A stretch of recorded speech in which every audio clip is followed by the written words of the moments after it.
I ask the Minister for Policy and Reform what the appraisal process is for chief officers, with particular reference to who monitors their performance and financial accountability? On the Minister to reply, Mr. Thank you, Thomas. Mr. President. Chief officers who are employed as civil servants are subject to the annual PDR system, Performance and Development Review System, which monitors the performance and ability of all staff in the civil service. The system is in the process of being modernised and updated in a new framework called the People Qualities Framework. Appraisals for the chief officers of departments and some statutory bodies and offices are carried out by the Chief Secretary. The Chief Secretary consults with people like relevant ministers, political chairs and the First Deemster, respectively, before carrying out the appraisal in such cases. Performance monitoring is carried out at a strategic level on a quarterly basis by the Chief Officer Group. This offers an opportunity for peer review of departmental and other performance. In addition, the Chief Secretary regularly meets with ministers and other political chairs to discuss performance and consider any issues which may arise. Financial accountability is a core part of the role of any chief officer. Under Financial Directive 2 of the Financial Regulations, they are designated as the accounting officer for their department, board or office. All chief officers are expected to not only adhere to, but also show leadership in ensuring financial regulations are embedded within their organisation. There is, of course, also Tynwald scrutiny through this Honourable Court, the Public Accounts Committee and other scrutiny committees, and perhaps even the Tynwald Commissioner for Administration will eventually have a role. For those chief officers that are not employed as civil servants, which is predominantly those employed directly by statutory boards, their performance will be a matter for the board or employing authority concerned. Supplementary, Ms Edge. Thank you, Mr. President. I'm not sure if the Minister's aware, but the policy for chief officers has not been reviewed since 2009.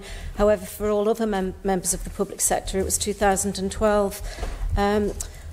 With regards to financial accountability, we've got ministers coming to this court today asking for supplementary votes due to serious overspend.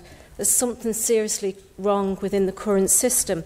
Can the Minister, when he's considering reviewing this policy, take account of what I've just stated, and also, if possible, can he circulate to all members of departments the latest appraisal that was done for the chief officers, and when and if there was any failings or lack of officers' implementation of Tynwald approved reports recorded? If you would be willing to circulate that, I think it would be helpful to all new members within departments so that they're aware of what, what targets are in place for the chief officers. Minister. Thank you very much, Mr. President. I think in summary that question had three parts. The first part was, will I circulate details of the arrangements that apply to officers of government and other bodies, and also the chief officers, and I undertake to this court that I will do that for members. The second part was a request for a statement about whether or not government takes resolutions of Tynwald following scrutiny committee reports and recommendations seriously, and it does. And the third part of the question was, would I circulate issues raised in chief officer PDRs, as far as I understood it, and obviously that's subject to data protection law and many other complexities, and so I'll be thinking more about how I can deal with that question before replying. Supplementary, Ms Edge. Thank you, Mr. President. Also, if I could just ask the Minister, when he is reconsidering this policy, whether he would consider looking and completely, a word that we use quite frequently in here recently, flipping, and looking at a bottom-up appraisal process. Thank you very much, Mr. President. And as I said in my original answer, an alternative, a new framework for the implementation of performance development reviews has been developed and is in the process of being rolled out. I've just used it, I'm beginning to use it in the statutory charity of which I chair, Culture Vannin, and I'm finding it very helpful as a framework.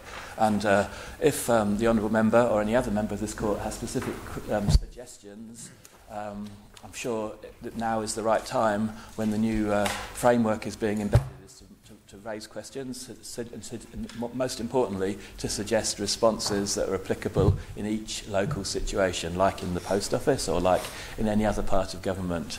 Honourable Member for Douglas South, Mrs Beecroft. Thank you, Mr President. Could the Minister confirm that these PDRs are carried out on at least an annual basis? And if so, that all ministers would have their say in what goes into these, their opinions, etc. And should these PDRs be routinely available to the ministers concerned? Minister to reply.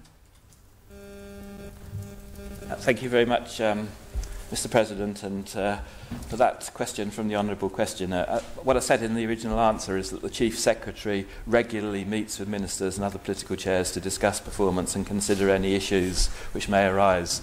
I'm sufficiently long in the tooth to understand there must be more to that question than first meets the eye, so I'll prepare an answer and provide that more widely around the court.